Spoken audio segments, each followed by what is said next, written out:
Milky mist வழங்கும் பேசும் தலைமை நிகழ்ச்சிக்காக உங்கள் அனைவரையும் அன்போடு வரவேற்கின்றேன். ஒவ்வொரு வாரமும் வித்தியாசமான துறைகள், மிக முக்கியமான ஆளுமைகள், அவர்களுடைய அனுபவங்கள் அப்படின்னு ஒரு அழகிய பயணத்தோடு பேசும் தலைமை பயணித்துக் கொண்டிருக்கிறது. அந்த விதத்தில் ஒரு வித்தியாசமான துறைக்குள் பேசும் தலைமை அதனுடைய அனுபவங்களை கொண்டு வந்து சேர்க்க இருக்கிறது. பொதுவாக அரசு நிறுவனங்களில் அரசு அதிகாரிகள், உயர் அடுக்குகளில் வேலை பார்ப்பவர்கள் பணியின் போது அவர்களால் எல்லாவற்றையும் பேசிவிட முடியாது.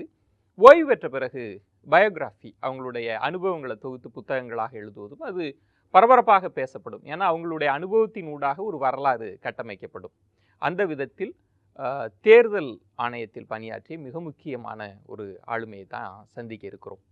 இந்திய ஜனநாயகத்தின் மீது மக்களுக்கு நம்பிக்கை இருக்கிறது என்றால் அதனுடைய குறியீடாக இருக்கக்கூடிய தேர்தல் ஆணையத்தின் மீது இருக்கக்கூடிய நம்பிக்கை தான். இவர்கள் நியாயமாக ஒரு தேர்தலை நடத்துவார்கள் என்கிற நம்பிக்கை தான் ஜனநாயகத்தின் மீதே ஒரு நம்பிக்கையாக மாறுகிறது. அந்த விதத்தில் இவரினுடைய அனுபவங்கள் இந்திய ஜனநாயகத்தை பற்றி மட்டுமல்ல, தேர்தலை பற்றி, தேர்தல் ஊடாக இருக்கக்கூடிய மாற்றங்கள் குறித்து, மக்களின் மனோபாவம் குறித்து பலவைகளையும் நம்ம பேச போகிறோம்.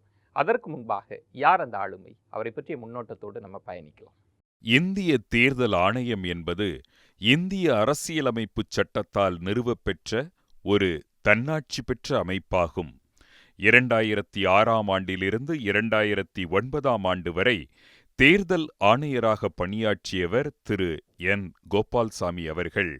நீடாமங்கலம் எனும் ஊரில் பிறந்த என். கோபால்சாமி அவர்கள் IAS அதிகாரியாக குஜராத் மாநிலத்தில் பல்வேறு பொறுப்புகளை வகித்தவர்.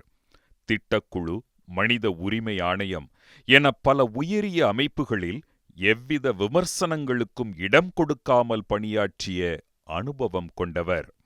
இவர் தேர்தல் ஆணையராக பணியாற்றிய காலகட்டத்தில் மிக முக்கிய மாநிலங்களான பீகார், உத்தரப்பிரதேசம், ஜம்மு காஷ்மீர் போன்ற மாநிலங்களில் தேர்தலை வன்முறைகளுக்கு இடமில்லாமல் அமைதியான முறையில் நடத்தி அனைவரின் பாராட்டுதலையும் பெற்றார்.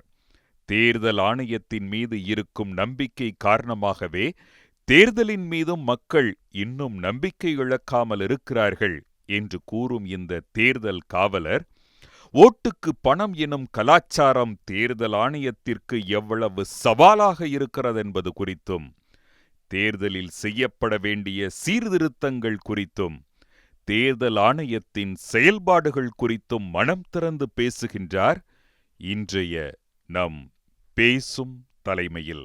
என்ன நேயர்களை, நீங்களே முன்னோட்டத்தில் பார்த்திருக்கலாம். தேர்தல் காவலர், முன்னாள் தலைமை தேர்தல் ஆணையர் என். கோபால்சாமி அவர்களை தான் இன்றைய பேசும் தலைமை நிகழ்ச்சியில் சந்திக்க இருக்கிறோம். தேர்தல் தொடர்பாக இன்னைக்குமே தேர்தல் பற்றி பேசுறது அப்படின்றது மக்களுக்கு ரொம்ப சுவாரஸ்யமான விஷயம். அதை தாண்டி பல அனுபவங்கள், அரசியல் அனுபவங்களும் இந்த நேர்காணலில் இருக்கும் அப்படின்னு நம்பலாம். தொடர்ந்து பேசலாம். வணக்கம். ஐயா, உங்களுடைய வாழ்க்கை, அந்த ஊடாக இருக்கக்கூடிய அனுபவங்கள்லாம் தெரிஞ்சுக்கிறதுக்கு முன்னாடி மக்கள் மனதில் ஒரு தேர்தல் ஆணையம்னோடனே ஒரு கொஸ்டின் இருக்குங்க ஐயா. இந்த பணப்பட்டுவாடா அப்படின்றது இன்னைக்கு ரொம்ப பரவலாக பேசப்பட்டு கொண்டே இருக்கிறது. இன்னைக்கு 2000, 3000, 5000 வரைக்கும் இடைத்தேர்தல் எல்லாம் கொடுக்கறதாக ஒரு செய்திகள் வந்த வண்ணமே இருக்கிறது. அந்த பணப்பட்டுவாடாவை ஏன் தடுக்கவே முடியல தேர்தல் ஆணையத்தில்? முக்கியமான விஷயம் என்ன சொல்லணும்னா, அதில் எப்படி பட்டுவாடா பண்ணுறாங்கங்கிறது எல்லாருக்கும் தெரியும். பலவிதமான யுக்திகள் இதுக்காக செய்கிறாங்க. பேப்பர், காலையில் உங்கள் பேப்பர் வருது, அதுக்குள்ளே பணம் வைக்கிறாங்க. இல்லை கூப்பன் கொடுக்குறாங்க, கூப்பன் எந்த கடையிலையாக கொண்டு வந்து மாற்றலாம். முக்கால்வாசி என்ன பண்ணுறாங்கன்னா, ஒவ்வொரு எந்த கட்சியோ அல்லது வேட்பாளரோ ஒரு 50 அல்லது 60 வாக்காளர்களுக்கு அல்லது 10 அல்லது 20 வீடுகளுக்காக, வீடுகளில் ஒரு 50, 60 வாக்காளர் இருப்பாங்க, 100 வாக்காளர் இருப்பாங்க. அதற்கு தன்னுடைய பிரதிநிதியாக ஒருத்தரை நியமிக்கிறார். அவர் இந்த வாக்காளரை சந்தித்து என்ன பண்ணணுமோ செய்கிறார். 24 மணி நேரமும் 24 மணி நேரத்தில் எந்த நேரத்தில் யாரும் கவனிக்கலையோ அந்த நேரத்தில் அவர் போகிறார். இதே மாதிரி 50 அல்லது 100 வாக்காளர்களுக்கு ஒரு இன்ஸ்பெக்டர், அதாவது அதை மேற்பார்வை செய்யக்கூடிய, இதை தடுக்கக்கூடிய ஒரு அதிகாரியை தேர்தல் ஆணையம் நியமித்தாதான் இதை கண்ட்ரோல் பண்ண முடியும். அப்படி பார்த்தீங்கன்னா சற்றேறக்குரிய ஒவ்வொரு அசம்பிளி கான்ஸ்டிடுவன்சிக்கும் 5000க்கு மேற்பட்ட பணியாளர்களை தேர்தல் ஆணையம் நியமிக்க வேண்டும். இது சாத்தியமான சமாச்சாரம் இல்லை. ஏன்னா ஒரு கட்சிக்கோ ஒரு வேட்பாளருக்கோ நிறைய தொண்டர்கள் இருப்பார்கள். அவர்கள் மூலமாக இந்த காரியத்தை செய்ய முடியும். அந்த அளவுக்கு அதிகாரிகளை நியமிக்கிறதோ அல்லது இன்ஸ்பெக்டர்ஸ் நியமிக்கிறதோ, ஒரு பாதுகாவலர் நியமிக்கிறதோ அல்லது ஒரு போலீஸ்காரர் நியமிக்கிறதோ முடியாது. அதனால் இது வந்து தொடர்றதை நிறுத்துறது ஓரளவுக்கு தான் முடியும். பணம் கொண்டு போகிறதையே தடுக்கலாம். ஆனால் முன்னாடியே கொண்டு வச்சுட்டாங்கன்னா, அல்லது இப்போது இது வந்து ஒரு வழி பாதை இல்லை, பல வழிகள் இருக்குது. ஒரு ஊரை அடையணும்னா பல வழிகளில் போகலாம் நீங்கள். ஸோ ஒரு வழியில் போலீஸ் இந்த ஒருத்தர் என்கிட்ட சொல்லியிருந்தார், ஒரு பார்ட்டி காரத்தை சொல்லியிருந்தார், சார் நாங்கள் முதல்ல ஒரு வண்டி அனுப்பிச்சு பார்ப்போம், அதை வழியில் நிறுத்திட்டாங்கன்னா சரி இந்த ரோட்டில் வந்து இன்ஸ்பெக்ட் பண்ணுறாங்கன்னு தெரிஞ்சு வேறு ரோடு வழியாக போயிடுவான்னாரு. ஸோ ஒரு ஊரை அடையிறதுக்கு வந்து 4 ரோடு இருந்தால் 4 ரோடையும் நீங்கள் அடைக்க முடியுமா? அதாவது நான் இது வேறு விதமாக வித்தியாசமாக சொல்லேன். ஒரு ஊரில் வந்து 100 பேர் இருக்காங்க வச்சுக்கோங்க, அதில் ஒரு 4-5 திருடர்கள் இருந்தார்கள், 4-5 போலீஸ்காரர் இருந்தாங்கன்னா இந்த போலீஸ்காரர்கள் திருடர்கள் கண்டுபிடிக்க முடியும். இவங்களால அவங்கள கண்ட்ரோல் பண்ண முடியும். 99 பேர் திருடர்களாகவும் ஒருத்தர் போலீஸ்காரர் வந்தாலும் ஒன்றுமே பண்ண முடியாது. இதையே இப்படி திருப்பி பாருங்க, மக்களை வாங்கிறதுக்கு ரெடியாகிட்ட பட்சத்தில் இந்த தேர்தல் ஆணையம்ங்கிற ஒரு ஆணையத்தினோட ஒரு ஆள் எப்படி அவங்கள கண்ட்ரோல் பண்ண முடியாது.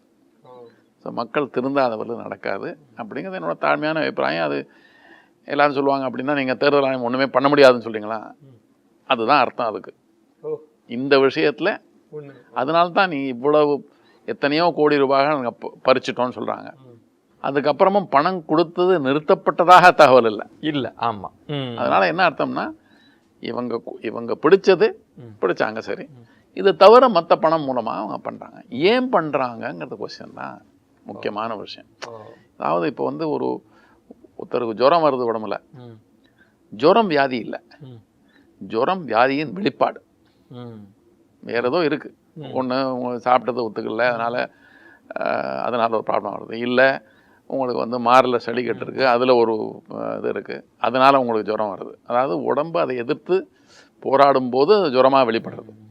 ஜுரம்ங்கிறது உள்ளுக்குள்ளே ஏதோ டிசீஸ் இருக்குங்கிறத காமிக்கிறது. அதே மாதிரி இது வந்து தேர்தலில் பணம் செலவழிக்கிறாங்கன்னா அது வந்து ஒரு பெரிய வியாதியினோட வெளிப்பாடு. அது அந்த வியாதி என்னென்னா, அரசாங்கத்தில் உட்கார்ந்து கொண்டு இருக்கிறவர்கள் தன்னுடைய பதவி மூலமாக பணம் ஈட்டக்கூடும் என்று தெரிந்து கொண்டார்களே, ஆனால் அந்த பணத்தை ஈட்டுறதுக்காக அவங்க ட்ரை பண்ணுவாங்க. ஸோ இது வந்து ஒரு வியாபாரத்துக்கான முதலீடு, லாபத்தினோட முழு பங்கு இல்லை, அந்த லாபம் தனியாக வருது. அதனால இது வெளியீடுங்கிறது தெரியும், இது வந்து ஒரு அறிகுறின்னு தெரியணும். அதை நீங்கள் டேக்கிள் பண்ணாதவரில் இது நடந்து கொண்டே இருக்கும். அது எப்படி டேக்கிள் பண்ணுறது அப்படின்னா 2 விதமாக பண்ணோம். ஒன்று, தவறு செஞ்சால் அதற்குரிய தண்டனை மிக மிக கடுமையாக இருக்கும். ஏன்னா கடுமையாக இருக்க மாத்திரம் இல்லை, ஆக்சுவலாக நடைபெறணும். நடைபெறாதவரில் அதை வந்து தண்டனை பேப்பரில் இருக்கிறவரில் ஒருத்தரும் ஒன்றும் கவலைப்பட மாட்டாங்க. ஸோ ஆக்சுவல் இம்ப்ளிமெண்டேஷன் சொல்கிறாங்கன்னா அதை வந்து நீங்கள் அமலில் கொண்டு வந்து அதை காமிச்சா தான் அந்த ரூலுக்கு ஒரு பயம் இருக்கும். அந்த நிலை இல்லாத போது ஒவ்வொரு கேஸும் 10 வருஷம் 15 வருஷம் 20 வருஷம் அதுக்கப்புறம் நீங்கள் தண்டனையை கொடுத்தாலன்னா கொடுக்காட்டாலன்னு. அதனால அந்த பயம் வராதவில்லை. சட்டத்துக்கு பயம் வேண்டும். சட்டத்திற்கு புறம்பாக நடப்பது தவறு, அந்த தவறுக்குள்ள தண்டனை கிடைக்கும், கண்டிப்பாக கிடைக்கும்னா தான் அதுக்கு பயப்படுவாங்க, இல்லாத பயப்படுவாங்க. இன்னொன்று, உங்களுடைய வாழ்க்கை வரலாறு அனுபவங்களை தெரிஞ்சுக்கிறதுக்கு முன்னாடியே சார், இப்போயே பார்க்குறோம் வந்து பஞ்சாபில் வந்து கூப்பன் சிஸ்டம் கொடுக்குறாங்க வாக்காளர்களுக்கு அப்படின்றதெல்லாம் செய்தியாக பார்க்குறோம். நீங்களே கூட ஒரு முறை வேடிக்கையாக ஒரு மேடையில் சொன்னீங்க, இவங்கெல்லாம் இதை கொடுக்கறதுக்கு ரூம் போட்டு யோசிப்பாங்களோ, ஆம்புலன்ஸில் அனுப்பி விடுறாங்க, வெவ்வேறு வடிவங்கள்ன்றப்போ இதை தடுக்க முடியாது என்பது வேறு. ஆனால் இந்த வழிகள்ல எல்லாம் இவங்க போறாங்கன்றதாவது அவேரா இருக்கா? தேர்தல் ஆணையத்துக்கு இதெல்லாம் ஒவ்வொரு தடவையும் புது வழி கண்டுபிடிக்கிறாங்கல்ல, அதனால எந்தெந்த வழி முந்தைய வழிகளில் சரியாக கண்டுபிடிச்சிருவாங்க. வர இன்ஃபர்மேஷனை வச்சுட்டு வேற வழிகளும் பண்றாங்கன்னு தெரிஞ்சு சிலதை தடுத்து நிறுத்துவாங்க முடியும். ஆனால் முழுமையாக நடக்கிறது கஷ்டம். ஆனால் சார், இவ்வளவு தூரம் தடுக்கவே முடியல. மக்கள்கிட்ட எல்லாம் தேர்தல் நேரங்களில் ஒரு விதமான அதிருப்தி இருக்கு. பணப்பட்டுவாடா நம்ம மக்கள் வேற ஒரு சிஸ்டம் இல்லாமல் வந்து சாலைகளில் சும்மா நின்றுட்டு இந்த வணிகர்களோட பணத்தை மட்டும் வாங்கி வச்சுட்டு அவங்கள ஒரு விதமான ஒரு டார்ச்சர். அதுக்கும் பொலிட்டீஷியன்ஸ் வந்து ஏன் வணிகர்களை பாதிப்படைய செய்கிறீங்கன்ற ஒரு குற்றச்சாட்டும் இருக்குல்ல. ஏன் அப்புறம் வீணான இந்த சடங்கு சார்? அந்த குற்றச்சாட்டு வைக்கிறாங்கல்ல, அவங்கள திருப்பி ஒரு கொஸ்டின் கேட்கணும். நீங்க பண்றதுனால தான் இதுதான் நம்ம செய்ய தவறி விடுகிறோம். அவங்க ஏன் அவங்கள வழிமறிச்சு இது பண்றாங்க, ஏன் அதை சோதனை பண்றாங்க? இந்த அரசியல்வாதிகள் அல்லது வேட்பாளர்கள் பணம் கொடுக்குறாங்கங்கிறது தெரிஞ்சு அதை எப்படி தடுத்து நிறுத்துறதுங்கிறதுக்காக தடுப்பு போட்டு அவங்கள வந்து எக்ஸாமின் பண்ணி பண்ணுறாங்க. இதுக்கு மூல காரணம் யார்? அரசியல்வாதி. மக்கள் அதை வந்து சரியா அவன் கொடுக்குறான், அதை திருத்துறதுக்காக நம்ம வேற யாருக்கோ அதனால ஒரு கஷ்டம் விளையுதுங்கிறது, அவனை கொடுக்கறத நிறுத்துன்னு சொல்கிறாங்களோ, அந்த நிலையை வரல. இந்த இதை வந்து நம்ம ஆஃபீஸில் உட்காந்து நெல் அப்படின்னா நிற்காது, நிறுத்து அப்படின்னா நிற்காது. ஸோ ஏதாவது வழிமுறை பண்ணணும். இத்தனை வணிகர்களோ அல்லது தேர்தலுக்கு சம்பந்தப்படவில்லை என்றே வைத்துக்கொள்ளுங்கள், இருந்தாலும் லட்சமாக கேஷ் எடுத்துகிட்டு போகிறாங்களே, அதனோட உண்மையான இது என்ன? அதாவது இந்த எக்கானமியில் இன்னும் கேஷ் மூலமாக தான் பரிவர்த்தனை செய்கிறார்கள். அந்த பணம் வந்து வரி கட்டாத பணமாக இருக்கக்கூடிய வாய்ப்பு இருக்கிறதுன்றது நம்ம மறந்து போய்டலாம் தான். அப்போ அதுவும் ஒரு பாயிண்ட். ஒரு கட்டட தொழிலில் வேலை செய்கிறவங்களுக்கு அவங்களுக்கு எடுத்துகிட்டு போகிறாங்க 2 லட்சம் 3 லட்சம் எடுத்துருப்பாங்க. சரி, நிறைய இடத்துல பார்த்தீங்கன்னா 10 லட்சம் 20 லட்சம் எடுத்துகிட்டு போகிறாங்க கேஷாக. என்னன்னு கேட்டால் நகை வாங்க போகிறேன் இல்லை வேறு எதுக்கோ போகிறேன்றாங்க. அந்த 10 லட்சம் கேஷாக கொண்டு போகிறதுக்கு அவங்க செக் கொடுக்கலாம்ல, ஏன் செக் கொடுக்க மாட்டேன்றாங்க? செக்கு கொடுத்தா யார் கொடுத்தான்னு தெரிஞ்சு போகணும். யார் கொடுத்தான்னு யோசிச்சு பார்த்தீங்கன்னா அவர் டேக்ஸ் கொடுக்கலன்னு தெரிஞ்சு போகணும். அதை ஏற்பதுக்கு தான் பண்ணுறாங்க. என்றைக்குமே டேக்ஸ் கொடுக்குறது எல்லாத்துக்கும் கஷ்டம் இருக்கும். ஆனால் நம்ம சிஸ்டம் சரியாக இல்லாதனால டேக்ஸ் கொடுக்காம ஏற்கிறவனை சீக்கிரமாக கண்டுபிடிக்க முடியல. ஆக்சுவலாக வந்து தேர்தல் இந்த பணப்பட்டுவாடாவை தடுப்பதோ இல்லையோ வந்து இவ்வளவு தூரம் பண பரிவர்த்தனைகள் வந்து அக்கௌண்டபிளா இல்லாம நடந்துட்டு இருக்கு அப்படின்றத வெளிக்கொணர்றதாக நம்ம எடுத்துக்கலாங்க. ஐயா, உங்களுடைய வாழ்க்கை வரலாறு தெரிந்து கொள்வதற்கு முன்பாக ஏன் இந்த கொஸ்டின் பணப்பட்டுவாடான்னு கேட்டோன்னே தேர்தல் ஆணையம்னோடனே மக்களுக்கு முதல்ல நினைவுக்கு வர்றது அதாக தான் இருக்கும். உங்களுடைய வாழ்க்கை அனுபவங்கள் சார்ந்து கேட்குறப்போ வந்து ஒரு தமிழகத்தினுடைய தஞ்சை மாவட்ட பகுதியிலிருந்து உங்களுடைய கல்வி பயணம் ஆரம்பிக்குது. தேர்தல் ஆணையம் அப்படின்றது வந்து உச்சபட்சமான ஒரு அதிகாரம். ஒரு 110 கோடி மக்கள், எல்லா மக்களுமே ஒரு நம்புகிற ஒரு அமைப்பா இருக்கு. இந்த உயரத்தை எட்டுவோம் அப்படின்றது நீங்க நினைச்சுப்பா ஏதாவது ஒரு வாழ்க்கையின் ஒரு தருணங்களை நினைச்சு பாத்தீங்க? இல்லை, கண்டிப்பா இல்லை. அப்படி உங்களுக்கு அந்த இடத்துல அந்த பொறுப்புக்கு நீங்க வரக்கூடிய அந்த தருணத்துல நீங்க என்ன உறுதிமொழி எடுத்துக்கிட்டீங்க சார்? ஒரு தேர்தல் ஆணையரா நீங்க அமரப்போகிற முன்பாக கட்டாயம் உங்களுக்கு வந்து ஒரு இறை நம்பிக்கை கூட இருந்திருக்கலாம். அப்போ அந்த தருணத்துல உங்களுக்குன்னு இந்த பதவியில் நான் 5 ஆண்டு போகிறப்ப நம்ம என்ன செய்யணுன்ற உறுதிமொழி எடுத்துட்டேன்? நான் வந்து சர்வீஸில் ஜாயின் பண்ணி என்டர் பண்ணுறச்சே என்னுடைய பாட்டனார் அவர்கள் ஒரு அறிவுரை கொடுத்தார், நேர்மையாக இரு அப்படின்ட்டு. அது தவிர நான் ஒன்றும் சிந்திச்சது கிடையாது. எந்த இடத்துல இருந்தாலும் நம்ம வேலையை ஒழுங்காக செய்யணும், நேர்மையாக இருக்கணும். தவறான ஒரு முடிவுக்கோ தவறான ஒரு பாதைக்கோ தவறான ஒரு செயலுக்கோ நாம் இடம் கொடுக்கக்கூடாது. அந்த இதுதான். அது தவிர வேறு ஒன்றும் எனக்கு மனசில் இருந்தது கிடையாது. எந்த இடத்துல இருந்தாலும் எந்த வேலை செஞ்சாலும் நேர்மையாக இருக்கணும். நான் சூரத்தில் கமிஷனராக இருந்தப்போ ஒருத்தர் பணம் கொடுக்க வந்து அவரை பிடிச்சி அவருக்கு ஜெயிலும் கிடச்சிது. அதே மாதிரி காந்தி நகரில் வேலை செய்கிறச்சே ஒருத்தர் அரசுக்கு கொடுக்க வேண்டிய வரியை கொடுக்கவில்லை, அதுக்காக ஒரு தப்பான ஒரு ரெக்கார்டு கிரியேட் பண்ணாருன்னு தெரிஞ்சு அவருக்கு ஏற்றாப்புல நான் கேஸ் பண்ணேன். ஸோ நான் எந்த பதவியில் இருந்தாலும் எனக்கு வரம்புக்கு உட்பட்ட வேலையில் தவறு செஞ்சு தான் அவரை நான் விடுறதில்லை. நாமளும் நேர்மையாக இருக்கணும், நேர்மையாக இருக்கிறவனுக்கு துணை போகணும், நேர்மையாக இல்லாதவனை தண்டிக்கணுங்கிறது தான் என்னோட. இன்னும் நிறைய விஷயங்கள் சார் வந்து பொதுவாக ஒரு உச்சபட்ச அதிகார அமைப்பில் இருக்கிறவங்க அவங்களுடைய அனுபவங்களை சொல்லுகிற போது அது ஒரு பெரிய சுவாரஸ்யமான விஷயமாகவும் இருக்கும். அதே தருணத்தில் ஒரு பேரலாக ஒரு வரலாறாகவும் கட்டமைக்கப்படுகிறது. அந்த வரலாறையும் பதிவு செய்யணுன்றது தான் பேசும் தலைமையினுடைய ஆசையாக இருக்கிறது. ஒரு சிறிய விளம்பர இடைவெளிக்கு பிறகு பேசலாம் சார். தேர்தலின் மீது நமக்கு நம்பிக்கை இருக்கிறது அப்படின்னா தேர்தல் ஆணையத்தின் மீது இருக்கக்கூடிய நம்பிக்கை தான். நீதிமன்றங்களின் மீது இருக்கக்கூடிய நம்பிக்கையின் பார்ப்பட்டு தான் எல்லோருமே ஒரு அமைதியான நீதியின் பார்ப்பற்ற ஒரு வாழ்க்கையை வாழ்ந்து கொண்டு இருக்கிறோம். அந்த இடத்தில் ஒரு அதிகாரி நேர்மையாக இருக்கிற போது இருக்கக்கூடிய அரசியல் நெருக்கடிகள், அரசியல் சூழல்கள், தேர்தலில் நடந்த சுவாரஸ்யமான விஷயங்கள்னு பல தருணங்களையும் பேசலாம். ஒரு சிறிய விளம்பர இடைவேளைக்கு பிறகு பொறுத்திருங்க. மில்கி மிஸ்ட் வழங்கும் பேசும் தலைமை நிகழ்ச்சிக்காக உங்களை மீண்டும் வரவேற்கின்றேன். தேர்தல் காவலர், முன்னாள் தலைமை தேர்தல் ஆணையரோடு தான் பேசும் தலைமை பயணிச்சிட்டு இருக்கு. நம்ம தொடர்ந்து பேசலாம். சார், இந்த எல்லோருக்குமே நீங்கள் பரவலாக அறியப்பட்டது அப்படின்றது உச்சபட்சமான தேர்தல் நேரங்களில் ஒரு தேர்தல் ஆணையராக. ஆனால் அதற்கு முன்பு ஒரு அரசு அலுவலராக உங்களுக்கு ஒரு நீண்ட நெடிய அனுபவம் இருக்கிறது. அதுவும் இல்லாமல் குஜராத் மாநிலத்தோடு உங்களுக்கு நெருங்கிய ஒரு அனுபவம், அரசு அதிகாரியாகவே நீங்கள் பணியாற்றி இருக்கிறீர்கள்.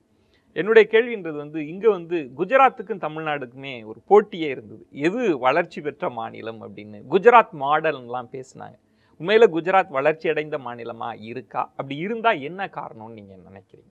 வளர்ச்சின்னு நீங்கள் பேசுகிறச்ச பரவலாக பலவிதமான விஷயங்கள் எடுக்கணும். இண்டஸ்ட்ரியல் க்ரோத், அப்புறம் சோஷியல் செக்டர் இண்டிகேட்டர்ஸ் அப்படின்னு சொல்லுவாங்க. அதில் குஜராத் மாநிலம் வந்து இண்டஸ்ட்ரியல் க்ரோத்தில் வந்து முன்னோடியாக இருந்தது என்பது மறுக்க முடியாத உண்மை. ஆனால் சோஷியல் செக்டர் இண்டிகேட்டர்ஸ் பார்த்திங்கன்னா தமிழ்நாடு அல்லது கேரளா குஜராத்தோட முன்னிலை இருந்ததுங்கிறதும் உண்மையான சமாதானங்கள் தான். அதுக்கு என்ன காரணம்ங்கிறது ரொம்ப டீட்டெயிலாக பார்க்கணும். சில பல காரணங்கள் இருக்கலாம், அவை சரியாகவும் இருக்கலாம், சரியாமல் இல்லாமல் இருக்கலாம். ஏன்னா இதை பற்றி பேசும்போது அவரவர்கள் வந்து தன்னுடைய கண்ணோட்டத்தில் மாத்திரம் பேசுவாங்க. அது என்னை பொறுத்தவரை அவ்வளோ இதுதான் உயர்ந்தது என்று சொல்லிவிட்டு ஆரம்பித்தாங்கன்னா அதுதான் சொல்ல தோணும். இது ரெண்டுக்குள்ளே என்ன காரணம்னு விசாரித்து பார்த்தாங்கன்னா தெரியும். ஆனால் என்னை பொறுத்தவரை ஒரு விஷயம் குஜராத்தை நான் பார்த்தது என்னென்னா, ஜனங்களுக்கு வந்து ஒரு சாமானிய மனிதனுக்கு வந்து ஒரு அதிகாரியை பற்றிய பயம்னு கிடையாது, மரியாதை உண்டு, பயம் கிடையாது. ஒரு ஆஃபீஸில் வந்து அப்ளிகேஷன் கொடுத்தாங்கன்னா அவங்க ரொம்ப தீர்மானமாக சொல்லுவாங்க, ஐயா நான் அப்ளிகேஷன் கொடுத்துருக்கேன், ஒரு வாரம் 10 நாள், ஒரு வாரம் 15 நாள் கூட இது தீர்மானம் பண்ணுங்க, எனக்கு சாதகமாக பண்ணணும்னு நான் சொல்லலை, ஆனால் பண்ணுறது சீக்கிரமாக பண்ணுங்கம்பாங்க. அந்த அளவு தைரியமாக பேசுவாங்க. அதே மாதிரி குஜராத் பாலிட்டிஷியன், என்னோட காலகட்டத்தில் பார்த்த பாலிட்டிஷியனை சொன்னீங்கன்னா நிஜமாகவே மக்களுக்கு தொண்டு செய்கிறார்கள் என்ற ஒரு கருத்தில் நீங்கள் மாறுபடவே முடியாது. ஏன்னா அவங்களுடைய கான்ஸ்டிடுவன்சியை 1.5 மாதம் 2 மாதத்துக்குள்ளே ஒரு 100 கிராமங்களோ 120 கிராமங்களோ 150 கிராமங்களோ சுற்றி பார்த்துட்டு வருவாங்க. அதனால் அவர்கள் சொல்லும் தகவல்கள், இந்த இடத்துல இந்த மாதிரி ப்ராப்ளம் இருக்குது அப்படின்னு தகவல் சொன்னார்னா அது வந்து உண்மையாக இருக்குங்கிறதுல உங்களுக்கு அவநம்பிக்கையே தேவையில்லை, உண்மையாக இருக்கும். அதனால் அதை வந்து நீங்கள் அந்த ப்ராப்ளத்துக்கு ஒரு சொல்யூஷன் கொண்டு வரணும் அப்படிங்கிற ஒரு முனைப்பு உங்கள்கிட்ட வரணும். இதே நான் வந்து முனிசிபல் கார்பரேஷனை பார்த்தேன். முனிசிபல் கார்பரேஷன் வந்து இன்னும் ஒரு லைவ்லி பிளேஸ். எந்த கார்னரில் எது நடந்தாலும் 24 மணி நேரத்துக்கு உங்களுக்கு தகவல் வந்துடும். சில சமயம் அந்த தகவல் வந்து திருச்சும் வரும். ஆனால் கொஞ்சம் அனுபவத்தில் நீங்கள் கண்டுபிடிச்சிடலாம், சரி இது வந்து 100க்கு 100 உண்மையான தகவல், அல்லது அதில் கொஞ்சம் குறைச்சல், ஆனால் தகவலில் ஒரு பாயிண்ட் இருக்குது அப்படின்னு. இது ஒன்று. ரெண்டாவது, இந்த மாதிரி ஒரு அரசியல்வாதியில் பார்க்கும்போது அவங்கள பற்றிய மரியாதை உங்களுக்கு கண்டிப்பாக இருக்கும். 2006 2009 வரைக்கும் வந்து ஒரு தலைமை தேர்தல் ஆணையராக நீங்கள் பணியாற்றி சார். ஒருவேளை ஒரு பயோகிராஃபி நீங்கள் எழுதுறீங்க அப்படின்னா தவிர்க்கவே முடியாத உங்கள் நெஞ்சுக்கு நெருக்கமான அல்லது நெருடலான ஒரு அரசியல் அனுபவங்கள்னா எதை பகிர்ந்துப்பீங்க சார்? 2-3 விஷயங்கள் சொல்லலாம். இப்போ இது உத்தரப்பிரதேஷ் எலெக்ஷனில் நிறையா அங்கே உத்தரப்பிரதேஷ் பீகார் ரெண்டுலேயும் பூத் கேப்சரிங்கிறது நடைபெறும். அதை தடுத்து நிறுத்துறதுக்காக ஒரே ஒரு வழி தான் அதுக்கு இருந்தது. அந்த பூத்தை அவங்க வந்து கைப்பற்றாமல் இருக்கிறதுக்கு என்ன பண்ணோம்னா நிறையா போலீஸ் ஃபோர்ஸ் கொண்டு வரும். அதனால் ஒவ்வொரு கட்டத்துக்கும் 7 கட்டமாக அதை பிரித்தோம்.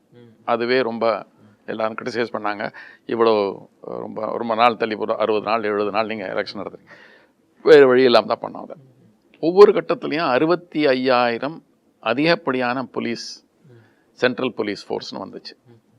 அது டோட்டல் பண்ணிங்கன்னா 4.5 லட்சம் அடிஷ்னல் போலீஸ்.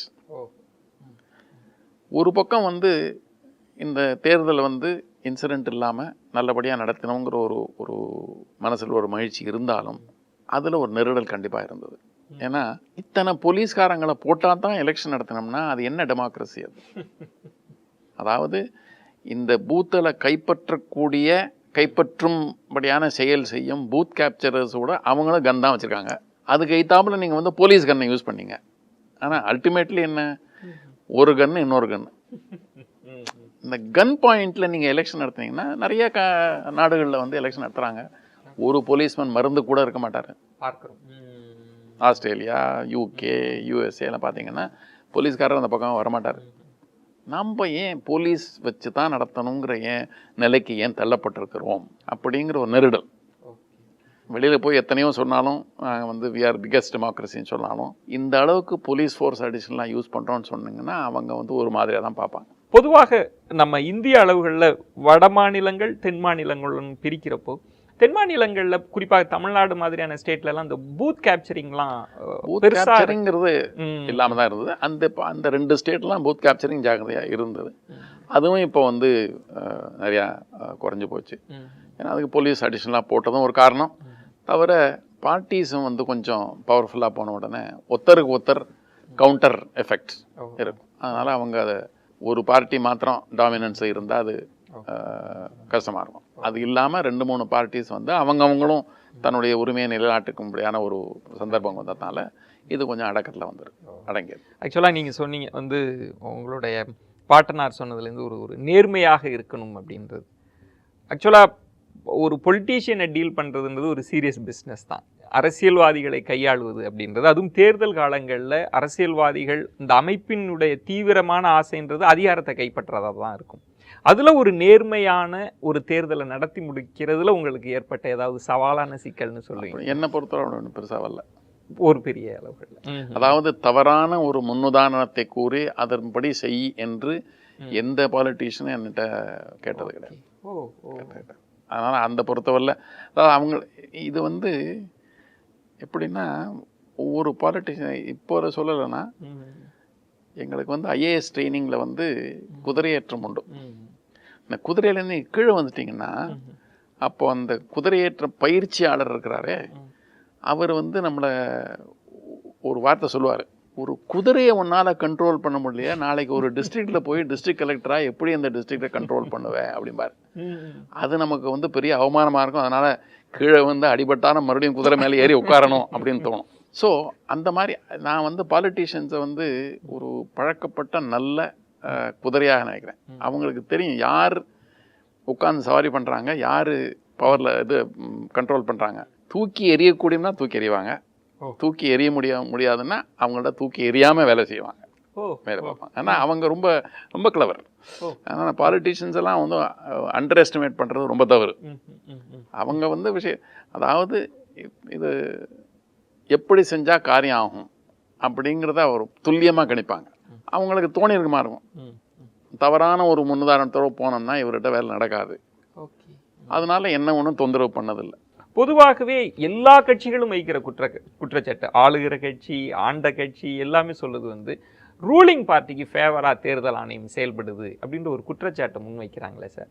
ஆனால் ஒரு தன்னாட்சி பெற்ற ஒரு அமைப்பின் மீது தொடர்ந்து எல்லா தேர்தலில் இந்த குற்றச்சாட்டு ஏன் வைக்கப்படும்? அதுக்கு வந்து நான் என்ன நினைக்கிறேன்னா, அவங்க வேற யாரையும் ப்ளேம் பண்ண முடியாது. ஏன்னா இவங்க பவரில் இருந்திருக்காங்க, இப்போ இருக்கிறவங்க பவரில் இருக்காங்க, முன்னாடி எதிர் சைடில் இருந்தவங்க பவரில் இருக்காங்க. இப்போ 2 பேருக்கும் பொதுவாக பஞ்சிங் பேக் அப்படின்னு சொல்லுவாங்க. அதாவது ஒரு குத்துச்சண்டை வீரத்தை ரெடி பண்ணுறாருல பஞ்சிங் பேக். ஸோ ஆணையத்தை தான் குறை சொல்ல முடியும், அல்லது அதிகாரத்தில் இருக்கிறவங்க குறை சொல்ல முடியும். நான் அதான் ஒரு இடத்துல கேட்டேன், 5 வருஷத்துக்கு முன்னாடி நீங்கள் தானே பவரில் இருந்தீங்க, அப்போ நீங்கள் கேட்கலையே, இப்போ கேட்குறீங்க. நாங்கள் இப்போ ஆப்போசிஷன் இருக்கோம், கேட்போம். அதனால அவங்க ரூலிங் பார்ட்டியாக இருக்கச்சே என்ன நடந்திருக்கும்னு அவங்க அந்த போலீஸை நம்ம யூஸ் பண்ணியிருக்கோங்கிறது அவங்களுக்கு தெரியலாம். அதனால அவங்க வந்து இவங்க பேரில் நம்பிக்கை இல்லை. அங்கே பவரில் உட்காரச்சே அவங்க பேரில் நம்பிக்கை இருக்குது, பவர் விட்டு எதிர் சைடு வந்தோடனே அவங்க பேரில் நம்பிக்கை இல்லைன்னு சொல்லுவாங்க. அது ஒரு அரசியல் பொலிட்டிக்கலான ஒரு சார்ஜ்னு தான். நம்ம அப்படி இல்லை, சிலது அதில் உண்மை இருக்குது. ஏன்னா கடந்த 60 வருஷத்தில் கொஞ்சம் கொஞ்சமாக நிறைய இடத்துல அட்மினிஸ்ட்ரேஷன் இருக்கக்கூடியவர்கள் நடுநிலை தவறி நடந்திருக்காங்கங்கிறது இருக்கு.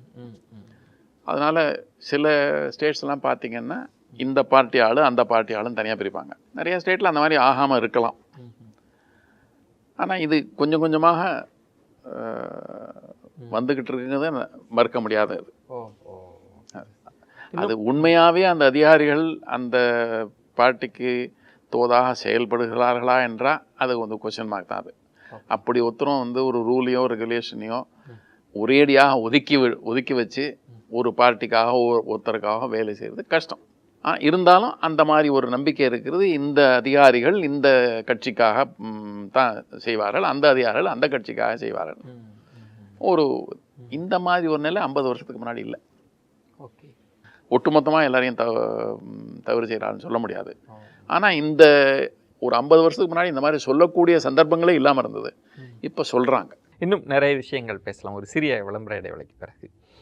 பொதுவாக ஒரு ஒரு ஒரு தேர்தல் ஆணைய அதிகாரிகள் அல்லது ஒரு நீதிமன்றங்களில் ஓய்வு பெற்ற நீதிபதிகள்லாம் பேசுகிறப்போ வந்து ஒரு அலுவல் ரீதியான டேட்டாஸ் தான் அதிகமாக இருக்கும். அது வந்து பொதுமக்களுக்கு அவ்வளவு சுவாரஸ்யத்தை தருமா அப்படின்லாம் சொல்ல முடியாது. ஆனால் ஒரு தேர்தல் ஆணையரினுடைய ஒரு சுவாரஸ்யமான பார்வைகள் அப்படின்னே சொல்லலாம். அதில் வாக்காளர்களினுடைய கடமை எப்படி இருக்கிறது, அரசியல்வாதிகள் எப்படி இருக்கிறாங்க, அதை தாண்டி இதுவரைக்கும் பணிகளில் இருக்கிற போது வெளிப்படையாக பேச முடியாது. ஆனால் ஒரு தேர்தல் ஆணையம் ஒரு தேர்தல் நேரங்களில் எந்த அளவுக்கு ஒரு நடுநிலைமை தன்மையோடு செயல்படுவதற்கான முனைப்பை காட்டுது அப்படின்றதெல்லாம் நம்ம தெரிஞ்சுக்க முடிகிறது.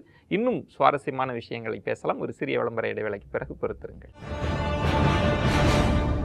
மில்கி மிஸ்ட் வழங்கும் பேசும் தலைமை நிகழ்ச்சிக்காக உங்களை மீண்டும் வரவேற்கின்றேன். தேர்தல் காவலரோடு தான் பேசிக் கொண்டிருக்கிறோம். முன்னாள் தலைமை தேர்தல் ஆணையரோடு பேசும் தலைமை பல்வேறு அரசியல் அனுபவங்கள் தேர்தல் சார்ந்த விஷயங்களை பேசிக் கொண்டிருக்கிறது. தொடர்ந்து பயணிக்கலாம். சார் வந்து தேர்தல் ஆணையம், தேர்தல் நடத்தை விதிமுறைகள் எல்லாம் மக்களுக்கே இருக்கிற ஒரு கேள்வி.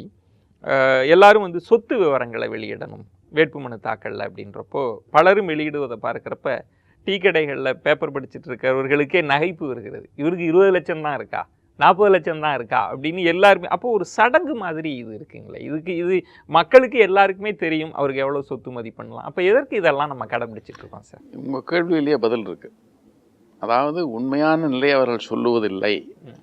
ஏன் சொல்லுவதில்லைன்னா மற்ற சொத்து இருக்கு பாருங்க, அது பேனாமியாக இருக்கு. அந்த பேனாமி ஆக்ட் அது கொண்டு வந்திருக்காங்க. அதில் வந்து ஆக்ஷன் இருக்குது. அதில் ஆக்ஷன் வந்து சீவிரம் எடுக்கணும். அது எடுக்கிறது நிறைய சங்கடங்கள் இருக்குது. ஒருத்தர் வந்து தன்னுடைய சொத்தை மற்றவங்க பேரில் ஈட்டின பணத்தில் சொத்து வாங்கி மற்றவங்க பேரில் வச்சுருந்தாங்கன்னா அதை பற்றி தெரிந்தவர் அதை வெளியிட்டால் தான் அது முடியும். அதை வெளியிட்டு அதுக்கு மேலே சில பேர் மேலே ஆக்ஷன் எடுக்கிறாங்க.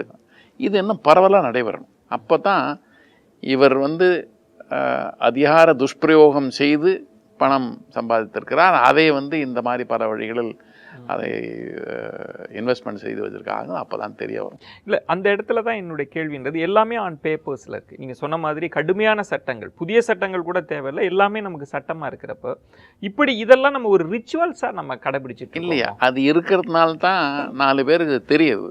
இந்த 4 பேரில் என்னைக்காவது ஒருத்தர் இது இந்த மாதிரி நடக்குதுன்னு ஒரு ஆதாரத்தோடு எழுதினா பிடிபடுவாங்க. நம்ம அதுக்காக வெயிட் பண்ணோம். அதுக்காக காலம் கடந்து கொண்டு இருந்தாலும் அது ஒரு நாள் நடைபெறும் நான் நம்புகிறேன். ஏன்னா ஜனங்களுக்கே ஒரு உத்வேகம் வரும். இப்போ ஒன்றும் இல்லாமல் வெறும் வாட்ஸ்அப்பில் போட்டு மெரினா கடற்கரையில் எத்தனை பேர் இது பண்ணாங்க. அதனால் எப்போ அவங்களோட பொறுமை எல்லை கடக்கிறதோ அப்போ ஒரு ரியாக்ஷன் வரும். இவங்க வந்து நம்ம சொத்தை கொள்ளையடித்து இந்த மாதிரி வாழ்ந்துட்டுருக்காங்க, அதனால் இவங்களை எக்ஸ்போஸ் செய்யணுங்கிற ஒரு உத்வேகம் வந்ததுன்னா அப்போ இதைத்தான் வச்சு பார்ப்பாங்க. ஓ இவ்வளோ தான் பண்ணியிருக்கிறாரா, இவர்கிட்ட 10 இருக்குது, 10ல் 4 தான் சொல்லியிருக்கிறாரு, மற்ற 6 பற்றி எங்களுக்கு தெரியும், தாங்க பிடிங்க இன்ஃபர்மேஷன் சொல்லக்கூடிய வாய்ப்பு வரும். நீங்கள் தொடர்ந்து தேர்தல் ஆணையராக இருந்தபோது பல நேர்காணலில் வந்து இந்த கிரிமினல்ஸ் வந்து பாலிடிக்ஸ்குள்ளே வர்றது, அதுவும் நாடாளுமன்றத்திற்குள்ளேயே சட்டமன்றத்திற்குள்ளேயே நுழையக்கூடிய ஒரு ஆபத்து இருப்பதை தொடர்ந்து வலியுறுத்தி கொண்டே இருந்தீர்கள். அது முழுவதுமாக தடுக்கப்பட்டிருக்குன்னு நினைக்கிறீங்களா, இல்லை இன்னும் தடுக்கப்படலைங்கிறது மாத்திரம் இல்லை. இப்போ பார்த்தீங்கன்னா அந்த விகிதாச்சாரத்தில் வளர்ந்து கொண்டே தான் இருக்குது. இதுக்கு முன்னாடி லோக்சபா, அதுக்கு அடுத்த லோக்சபா, இப்போ வந்த லோக்சபா பார்த்தீங்கன்னா சீரியஸ் கிரிமினல் சார்ஜஸ், அதாவது ரேப், மர்டர், டெகாயிட்டி அந்த மாதிரி இன்வால்வ் ஆன அந்த மாதிரி ஒரு குற்றங்களில் இன்வால்வ் ஆனவங்களோட விகிதம் அதிகரித்துக்கு போயிட்டே இருக்குது. 14% இருந்தது, 20% ஆச்சு, இப்போ 25% வரல. அதாவது ஒரு 100 எம்பிஸ் எடுத்துட்டிங்கன்னா 25 பேருக்கு மேலே குற்றச்சாட்டுகள் இருக்குங்கிறது. அதுக்கு வந்து இப்போது ஆணையம் என்ன பரிந்துரை செய்தது என்றால் சார்ஜ் ஷீட் பண்ணால் அவங்களுக்கு தாப்பில் அவங்கள வந்து டிஸ்குவாலிஃபை பண்ணணும். அது இன்னும் ஒப்புக்கொள்ளப்படக்கூடிய நிலையில் இல்லை. அது ஒருவேளை சார்ஜ் ஷீட் செய்யப்படுவது வேண்டுமென்றே பழி வாங்குவதற்கு அதுக்காக வந்து கமிஷன் என்ன இது பண்ணாங்கன்னா, ஒன்றுக்கு மேற்பட்ட முறை ஒன்று. ரெண்டாவது, எப்போ வந்து எலெக்ஷனுக்கு தேதி குறிக்கிறாங்களோ அதுக்கு 1 வருடத்துக்குள் இந்த சார்ஜ் ஷீட் தான், அதை வந்து நீங்கள் கணக்கில் எடுத்துக்கொள்ள தேவையில்லை, அதுக்கு முன்னாடியிலேருந்து இருக்கிறத எடுங்க அப்படின்னு சொன்னாங்க. அதுக்கப்புறம் அந்த மாதிரி கேஸில் இருந்து உடனே நீங்கள் வந்து ஸ்பெஷல் கோர்ட்டு வச்சு அதை தீர்மானமாக அதனோட முடிவுக்கு கொண்டு வாருங்கள் அப்படின்னு சொல்லியிருக்கோம். ஒரு குற்றஞ்சாட்டப்பட்டவர் நாட்டுக்காக சட்டங்கள் இயற்றுகிறார் அப்படின்னாலே அது ஒரு தலைக்குனியம் உள்ள சமாச்சாரம் தான். அடுத்து சமீபத்தில் குடியரசுத் தலைவர் கூட ஒரு கருத்து, அரசியல் கருத்து, தேர்தல் சார்ந்து சொல்வது வந்து நாடாளுமன்றம் சட்டமன்றங்களுக்கான தேர்தல் வந்து ஒரே நேரத்தில் நடப்பது தான் சாலச் சிறந்தது அப்படின்ற ஒரு பார்வையை முன்வைக்கிறார். அது பற்றிய விவாதங்கள்லாம் நடந்துட்டு இருக்கு. நீங்கள் இன்னொரு புறம் நான் உங்களுடைய நேர்காணல்லே பார்த்த ஒரு விஷயம் வந்து மக்களை வந்து அடிக்கடி வாக்களிக்க வாங்கன்னு அழைக்கக்கூடாது அப்படின்றீங்க. இது சாத்தியமா? இது என்ன காரணம்? எதற்காக ஒரே நேரத்தில்? அதற்கான இனி எதற்காக கேட்குறேன்னா, சில ஸ்டேட்ஸ்க்கு வந்து 1 வருஷம் தான், இப்போ இன்னும் 4 வருஷம் மீதி இருக்கும். அவங்க எப்படி ஒத்துப்பாங்க? இதை எப்படி ஒரு கன்சென்சஸ் வரும்னு நினைக்கிறீங்க? செய்கிறது சிரமமான காரியம்னு இல்லைன்னு சொல்லணும்னா, 1967 வரல ஒரே மாதிரி தான் எலெக்ஷன் நடந்தது. அதுக்கப்புறம் தான் பிரிஞ்சு போச்சு.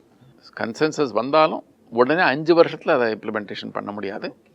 2-3 சைக்கிள்னு சொல்லுவாங்க. அதாவது 2 அல்லது 3 லோக்சபா காலங்களில் இதை வந்து ஒரு நிலைப்படுத்தக்கூடிய வாய்ப்பு இருக்குது. அதை தவற விடக்கூடாது. இது மாதிரி ஒரு சட்டம் இயற்றினால் எல்லாருக்கும் தெரியாது உடனே 5 வருஷத்தில் அதை பண்ண முடியாது. 2-3 சைக்கிள் 15 வருஷமோ 20 வருஷ காலத்திலேயோ மீண்டும் அதை சரிப்படுத்தி செய்யக்கூடிய வாய்ப்பு இருக்குது. அந்த வாய்ப்பை தவற விடக்கூடாது. அதுக்காக எல்லாரும் ரெடியாக இருக்காங்களான்னா இப்போதைக்கு அவர்கள் தயாராக இல்லை என்று நான் நினைக்கிறேன். அதுக்கு காரணம் என்னென்னா, இதை வந்து தேர்தல் கமிஷன் எடுத்து செஞ்சாலும் இவங்க மனசுக்குள்ளே என்ன இருக்குன்னா, ரூலிங் பார்ட்டி சொல்கிறாங்க, அதனால் இது செய்யப்படுகிறது, அதனால் அவங்க ரூலிங் பார்ட்டி தனக்கு ஆதாயம் தேடி கொண்டிருக்கிறார்கள் என்ற ஒரு கருத்து நிலவுவதால் அதை வந்து ஆதரிக்கிறவர்கள், ஆப்போசிஷன் பார்ட்டியில் ஆதரிக்கிறவர்கள் குறைவாக இருக்கிறார்கள். ஆனால் ஒட்டுமொத்தமாக பார்த்திங்கன்னா இந்த மாதிரி ஒரு நடைமுறை கொண்டு வருவது நன்மைக்காக தான் விளையும்னு நினைக்கிறேன். இன்னொன்று வந்து தேர்தல் நேரங்களில் வந்து தேர்தலால் கருப்பு பணம் புழங்குவதாக நான் சொல்லலை. ஆனால் வெளியில் இருக்கக்கூடிய கருப்பு பணம் அதிகமாக தேர்தல் நேரத்தில் புழங்குகிறது. அதுவும் இல்லாமல் ஒரு சமச்சீரற்ற ஒரு போட்டி இருக்குது. ஏன்னா சிறிய கட்சிகள்லாம் சொல்வது வந்து எங்களுக்கு எல்லாத்துக்கும் நிதி கொடுத்துருங்க, பிரச்சாரத்திற்கான செலவுகளை கொடுங்க, தேர்தல் செலவுகளை கட்டுக்குள் வந்தாலே ஓரளவுக்கேனும் வந்து கட்சிகளுக்குள்ள வந்து பெரிய ஊழல்லாம் நடக்கிறதுக்கான வாய்ப்புகள் இல்லைன்ற ஒரு பார்வையை முன்வைக்கிறாங்க. அதை நீங்கள் எப்படி பார்க்குறீங்க? இந்த நிதி வெளியில் வரத்துக்கு காரணம் அல்லது இந்த மாதிரி செய்யக்கூடிய காரணம் என்னென்னா, இதை ஈட்டக்கூடிய வாய்ப்பு இருக்கிறதுனால தான் வரும். அதை நம்ம மறந்து விடக்கூடாது. முதல்ல அந்த ஓட்டையை அடைச்சிடலாம். அதை அடைச்சா தான் சரிப்பட்டு வரும். ஓகே. ஏன்னா நம்ம எதை பார்க்குறோம்னா ஒரு வெளிப்பாடை தான் பார்க்குறோம். அந்த வெளிப்பாடு ஏன் வருதுன்னா, நாங்கள் அதிகாரத்தில் உட்கார்ந்தால் தவறான அதிகார துஷ்பிரயோகத்தின் மூலமாக பொருள் ஈட்ட முடியும் என்ற ஒரு நிலை இருக்கு. அதை டேக்கிள் பண்ணாதவரில் இது முடியாது. ஏன்னா இது முதலீடு. அதை செய்யாமல் தடுக்கணும்னா நீங்கள் அந்த ஓட்டையை அடைக்கணும். அதில் நிறைய சில விஷயங்கள்லாம் நல்லா நடந்திருக்கு. இப்போ வந்து லாஸ்ட்டாக வந்து ஆக்ஷன் பண்ணி இது பண்ணாங்க. Online actions, online thing plus by action distribute, அந்த மாதிரி மேலும் இதை கொண்டுறணும். அதாவது ஒரு தனி மனிதரோட வெறுப்புக்கு இல்லாமல் இந்த விஷயங்களை தீர்மானிக்கக்கூடும் அங்கிற ஒரு நிலை வந்தால் தான் இதில் வித்தியாசம் வரும். இந்த கருத்து கணிப்புகள், தேர்தல் நேரங்களில் வெளியிடக்கூடிய கருத்து கணிப்புகள் வந்து தேர்தல் முடிவுகளை தீர்மானிக்குதுன்ற குற்றச்சாட்டை ஒரு புறம் வைக்கிறாங்க. தேர்தல் ஆணையமே சில தடைகள் எல்லாம் விதிக்கிறாங்க. இந்த தேர்தல் ஆணையத்திற்குள் இருந்ததுனால அது என்ன மாதிரியான தாக்கத்தை ஏற்படுத்தும்ன்ற அனுபவமும் உங்களுக்கு இருக்கிறதுனால இந்த தேர்தல் கருத்து கணிப்புகளை நீங்கள் எப்படி பார்க்குறீங்க? சிலர் வந்து அதை தடையே செய்யணும்னு சொல்கிறாங்க. நீங்கள் எப்படி பார்க்குறீங்க? தேர்தல் கருத்து கணிப்பு சில பேர்களை வந்து இது பாதிக்கிறதுங்கிறது உண்மைதான். ஆனால் எல்லாரும் என்ன சொல்லுவாங்கன்னா, எல்லாரையும் பாதிக்கிறது இல்லை, அதனால் அதுக்கு ஒன்றும் இல்லை. தவிர அந்த கணிப்புகள் பரவலாக தவறாக போய்விடுகின்றன. அதனால் அது பேர் ஒரு நம்பிக்கை குறைந்து போய்விடுறது. அதனால் இதனால் ஒரு தாக்கம் ஏற்படாதுன்றது. அப்படி இல்லை. எந்த தேர்தல் எடுத்துட்டிங்கனாலும் அதுவும் நிறைய கட்சிகள் இருக்கும்போது 2% 3% வித்தியாசம் போகிறோம். அதாவது ஒரு கட்சி வந்து போன தேர்தலை விட இந்த தேர்தலில் 3 விழுக்காடோ 4 விழுக்காடோ குறைவாகவோ அதிகமாக வாங்கினா அந்த கட்சிக்கு இந்த ஃபஸ்ட்டு பாஸ்ட் போஸ்ட் சிஸ்டம்ங்கிறதுனால ஒன்று இவங்க வந்து 30 சீட்டு வச்சுருப்பாங்க, அடுத்த பார்த்தீங்கன்னா 300 சீட்டு வந்துடும். ஆனால் எவ்வளவு பர்சன்டேஜ் அதிகமாக ஓட்டு வாங்கினா பார்த்தீங்கன்னா 3% 4% தான் ஓட்டு வரும். ஏன்னா ஓட்டு சிதறி போயிடுறதுனால. 2 கட்சி இருந்தால் இந்த மாதிரி ஆகாது. நிறையா கட்சி இருக்கிறதுனால ஓட்டு சிதறதுனால 1%, 2%, 3% மாறினாலும், ஓட்டு போடுறோட மரணில் மாறினாலும் இந்த வித்தியாசங்கள் இதனால் ஒரு பார்ட்டியினோட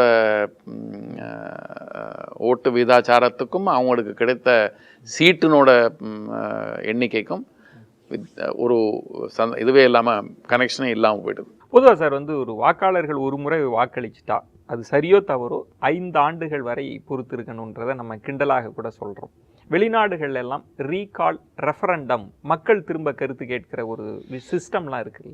அதை இந்தியாவில் கொண்டு வருவதற்கான வாய்ப்புகள் இருக்குது. சாத்தியம் குறைச்சல் நினைக்கிறேன்னா, ஏன்னா ஒரு அசம்பிளி கான்ஸ்டியூன்சின்னு எடுத்திங்கன்னா 2,50,000 வாக்காளர் இருக்கிறாங்க.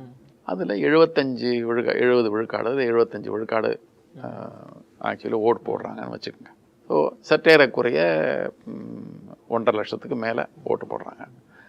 அதில் 50% மேலே வாங்கினவர், அதில் வந்து மேக்ஸிமம் வாங்கினவர் ஜெயிக்கிறான்னு வச்சுக்கோங்க. சரி, 80,000 ஓட்டு, 1,50,000 ஓட்டில் 80,000 ஓட்டில் வாங்கினவர் ஜெயிக்கிறார். 70,000 ஓட்டு அவர் கைத்தாப்பில் விழுந்திருக்கு. இப்போ அவரை திருப்பி கொண்டுடலான்னு சொல்கிறச்சு எது மினிமம் வைப்பீங்க?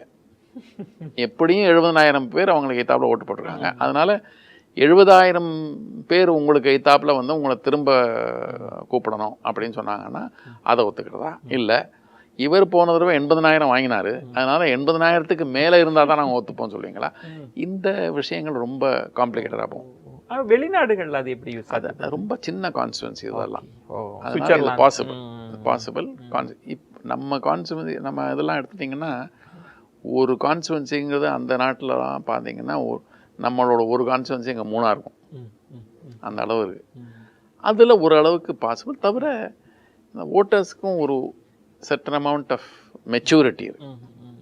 நம்மக்கிட்ட அது குறைச்சிடன்னா நம்ம ஒரு உணர்வின் உந்துதல் வேலை செய்யக்கூடிய அது என்ன மாதிரி உணர்ச்சி பூர்வமாக இல்லாமல் அறிவு பூர்வமாக அதை தீர்மானிக்கிறோம். ஏன்னா அவரை திருப்பி கூப்பிடலாம் என்ன காரணத்துக்கு அப்படின்னா அதுக்கு ஒரு விதிமுறைகள் இருக்க வேண்டும், அதுக்கு ஒரு அளவுகோல் இருக்க வேண்டும்.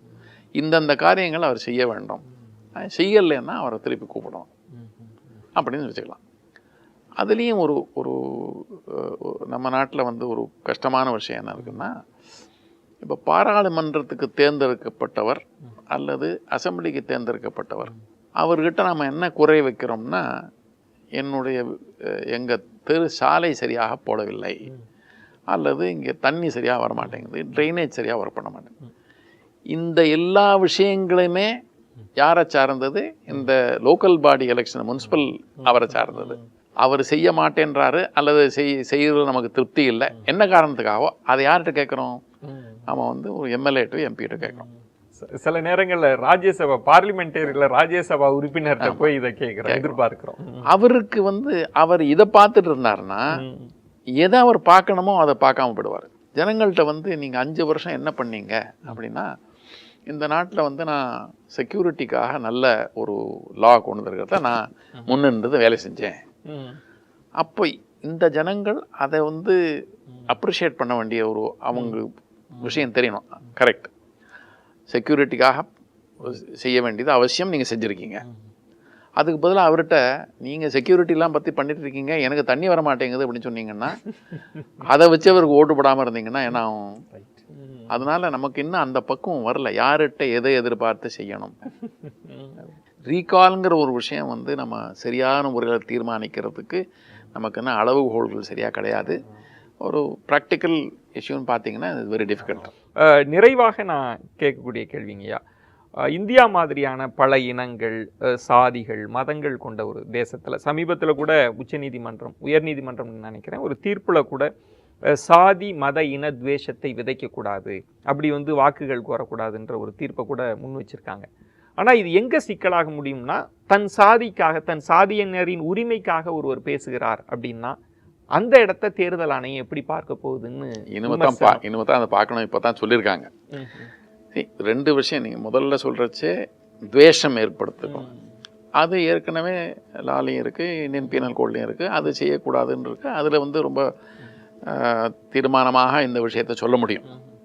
ஆனால் இப்போ கொடுத்துருக்க சுப்ரீம் கோர்ட் ஜட்ஜ்மெண்ட்டில் என்ன ஆகுங்கிறது இன்னும் பொறுத்திருந்து பார்க்க வேண்டிய சமாச்சாரம். ஏன்னா என்ன மாதிரி ஜட்ஜ்மெண்ட் கொடுத்துருக்காங்கன்னா, நீங்கள் எந்த சாதியை சேர்ந்தவரோ அல்லது எந்த கம்யூனிட்டியை சேர்ந்தவரோ அது மாத்திரம் இல்லை, இந்த ஹிஸ் அப்படின்ற ஒரு வார்த்தை, அந்த ஒரு வார்த்தையினோட இன்டர்பிரிட்டேஷன் தான் அது உங்களுக்கும் பொருந்தும் அவர்களுக்கும் பொருந்தும், அதாவது ஓட்டர்ஸ்க்காக அவங்களுக்கும் பொருந்தும். அப்படின்னா இப்போ நாளைக்கு வந்து எனக்கு இது இன்னும் சரியாக பதில் சொல்ல தெரியல. ஏன்னா எப்படியா எப்படிப்பட்ட விஷயங்கள் உருவாகும்னு சொல்ல முடியாது. ஒருவேளை இப்போ நாளைக்கு அது முடிஞ்சோடனே மாயாவதி அவர்கள் ஒரு இந்த ஜட்மெண்ட் வந்து ஒரு 4-5 நாளில் மாயாவதி அவர்கள் எத்தனை சீட்டு கொடுத்துருக்கோம் அப்படின்னு, எந்த சாதிக்கு எத்தனை சீட்டு தான் கொடுத்ததாக அவர் ஒரு பட்டியலிட்டார்.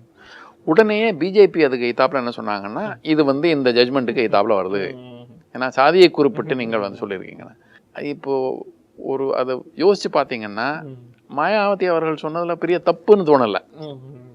அதாவது நான் எல்லா சாதியும் அரவணைத்து போய் கொண்டிருக்கிறோம் அப்படிங்கிற ஒரு விஷயத்த சொல்கிறதுக்காக அவங்க சொல்லியிருக்காங்க. ஆனால் சாதி பேர் குறிப்பிட்டு சொன்னாங்க இல்லையா? ஸோ இந்த சுப்ரீம் கோர்ட் தீர்ப்பின் அடிப்படையில் அவர் சொன்னது தவறு என்று சொல்லியிருந்தால் அது ஒரு கஷ்டமான விஷயம் தான். கிட்டத்தட்ட சாதிகள் இல்லையடி பாப்பான்றத கூட நம்ம இதுக்குள்ள எடுத்துக்க முடியும்.